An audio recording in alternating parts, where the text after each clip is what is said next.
আজি ବାପ ତୋତେ କହିବି କଥାଟି ଶୁଣିବୁ ତୁ ଦେଇ ମନ, ଆହା ଶୁଣିବୁ ତୁ ଦେଇ ମନ।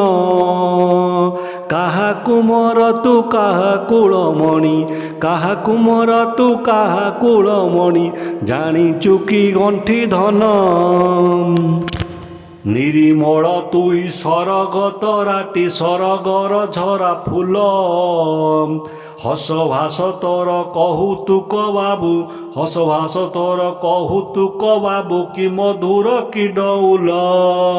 ଆଖି ଦୋଟି ତୋର ଆନନ୍ଦ ଉଜ୍ଜଳ, ଚଞ୍ଚଳତା ପ୍ରତି ଅଙ୍ଗେ, ଆହା ଚଞ୍ଚଳତା ପ୍ରତି ଅଙ୍ଗେ।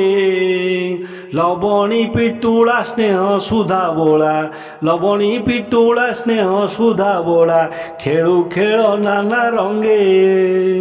ଧୂଳି ମାଟି ଘେନି କି ସୁନ୍ଦର ତୁହି, ଗଢ଼ି ବସୁ କେତେ ଜାତି, ଧନ ମୋର ଗଢ଼ି ବସୁ କେତେ ଜାତି।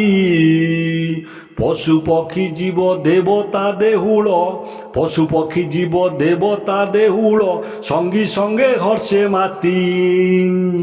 କେବେ କିରେ ବାପ ଶୁଣିଛୁ ତୁ କାନେ, ବାପ ଗୋଷି ବାପ କଥା, ଆହା ବାପ ଗୋଷି ବାପ କଥା। କେତେ ଯେ ମହତ କରମ ସାଧିଲେ, କେତେ ଯେ ମହତ କରମ ସାଧିଲେ, ଭାଳିଲେ ହଜିବ ଚେତା। ବାପ ଦାଦି ତୋର ଥିଲେ ଅତି ବଡ଼, ରଖି ଯାଇଛନ୍ତି ନାମ, ଆହା ରଖି ଯାଇଛନ୍ତି ନାମ।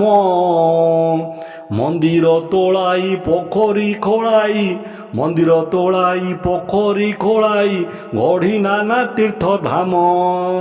କୋଣାର୍କ ମଥାରେ ଜଗନ୍ନାଥପୁରେ ଉଡ଼େ ତ ତାଙ୍କରି ଛତି, କୁମରରେ ଉଡ଼େ ତ ତାଙ୍କରି ଛତି। ଲକ୍ଷେ ଦେଉଳରେ ସଞ୍ଜ ଆଳତୀରେ, ଲକ୍ଷେ ଦେଉଳରେ ସଞ୍ଜ ଆଳତୀରେ, ଜଳେ ତ ତାଙ୍କରି ବତୀ। ନଦୀ ବନ୍ଧ ସବୁ ତାଙ୍କରି କିରତି, ଥିଲେ ବଡ଼ କାରିଗର, ଧନ ମୋର ଥିଲେ ବଡ଼ କାରିଗର। ପଥର ଉପରେ ଆଙ୍କିଛନ୍ତି ଛବି, ପଥର ଉପରେ ଆଙ୍କିଛନ୍ତି ଛବି, ଅପରୂପ ମନୋହର। ଥିଲେ ବଡ଼ ବୀର ଲକ୍ଷେ ରାଜାଙ୍କର, ମହୁଡ଼ ମଣିର ଜାତି, ଆହା ମହୁଡ଼ ମଣିର ଜାତି। ପୁରୁଷ ଉତ୍ତମ ବୀର ଖାରବେଳ, ପୁରୁଷ ଉତ୍ତମ ବୀର ଖାରବେଳ, ଅନଙ୍ଗ ଭୀମ ଯଜାତି। ମହାରାଜା ମହାରଥୀ ଥିଲେ ତୋର ବାପ ଜେଜେ, କୁମରରେ ଥିଲେ ତୋର ବାପ ଜେଜେ। କିଏ ସରି ହେବ ଗୁଣ ଜ୍ଞାନେ ତାଙ୍କୁ, କିଏ ସରି ହେବ ଗୁଣ ଜ୍ଞାନେ ତାଙ୍କୁ, କିଏ ସରି ହେବ ତେଜେ। ଓଡ଼ିଆ ବୋଲି ତୁ ମନେ ଗର୍ବ ବୋହି, ଚାଲରେ ଟେକି ତୋ ମଥା, କୁମରରେ ଚାଲରେ ଟେକି ତୋ ମଥା। ନୀତି ମନେ ମନେ ଗୁଣି ହେଉଥା, ନୀତି ମନେ ମନେ ଗୁଣି ହେଉଥା, ପୂର୍ବପୁରୁଷଙ୍କ କଥା।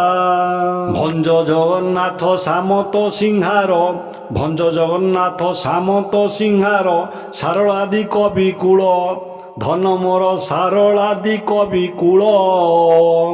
ତୋ ପୂର୍ବ ପୁରୁଷ ତାଙ୍କ ସନ୍ତାନ ତୁ, ତୋ ପୂର୍ବ ପୁରୁଷ ତାଙ୍କ ସନ୍ତାନ ତୁ, ଏକଥା ମନେ ନ ଭୁଲ, କୁମରରେ ଏକଥା ନ ମନେ ଭୁଲ। ଏହି କବିତାର କବି କୁନ୍ତଳା କୁମାରୀ ସାବତ।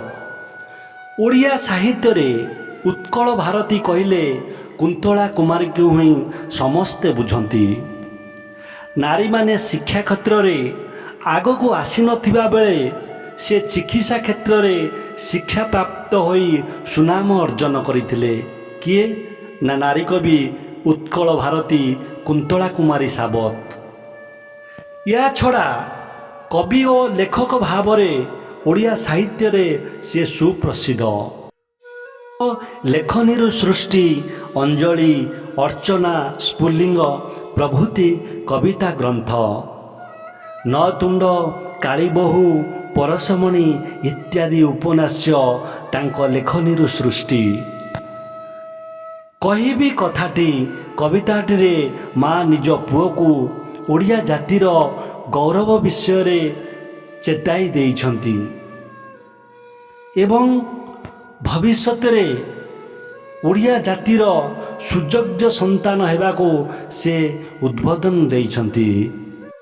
ଏହି କବିତାରେ କବିଙ୍କର ଉଦ୍ଦେଶ୍ୟ ଏ ଦେଶ ଏ ଜାତିକୁ ଆମ ପୂର୍ବପୁରୁଷମାନେ କିପରି ରକ୍ତ ନିଗାଡ଼ି ନିସ୍ୱାର୍ଥପର ସେବା କରି ଅଗ୍ରସର କରିଥିଲେ ବା ଆଗକୁ ନେଇଥିଲେ। ଯେହେତୁ ଆମେ ତାଙ୍କର ସୁଯୋଗ୍ୟ ସନ୍ତାନ ବା ତାଙ୍କରି ରକ୍ତର, କେମିତି ଆମେ ତାଙ୍କ ମହତ ଆଦର୍ଶ ଗୁଣ ଗାରିମାକୁ ଭୁଲି ନ ଯାଉ। ତାଙ୍କରି ମାର୍ଗ, ତାଙ୍କରି ପଥ ବା ତାଙ୍କରି ରାସ୍ତାରେ ପରିଚାଳିତ ହୋଇ ଏ ଦେଶ ଏ ଜାତିକୁ ଆଗେଇ ନେବା। ସ୍ୱାର୍ଥକୁ ଗଳାର ହାର ନ କରି ପଥହରା ନ ହୋଇ ସଦାସର୍ବଦା ତାଙ୍କରି ନୀତି ଆଦର୍ଶକୁ ପାଥେୟ କରି ଏ ଦେଶ ଜାତିକୁ ଆଗେଇ ନେବାକୁ ଆମେ ସଂକଳ୍ପବଦ୍ଧ ହେବା। ଆଗାମୀ ଅଧ୍ୟାୟରେ ଏକ ନୂତନ ବିଷୟବସ୍ତୁକୁ ନେଇ ଆପଣମାନଙ୍କ ସହିତ ପୁନର୍ବାର ସାକ୍ଷାତ ହେବ। ହଁ, ଆମର ଚ୍ୟାନେଲକୁ ଲାଇକ୍, ସେୟାର, ସବସ୍କ୍ରାଇବ୍ କରିବାକୁ ଭୁଲନ୍ତୁ ନାହିଁ।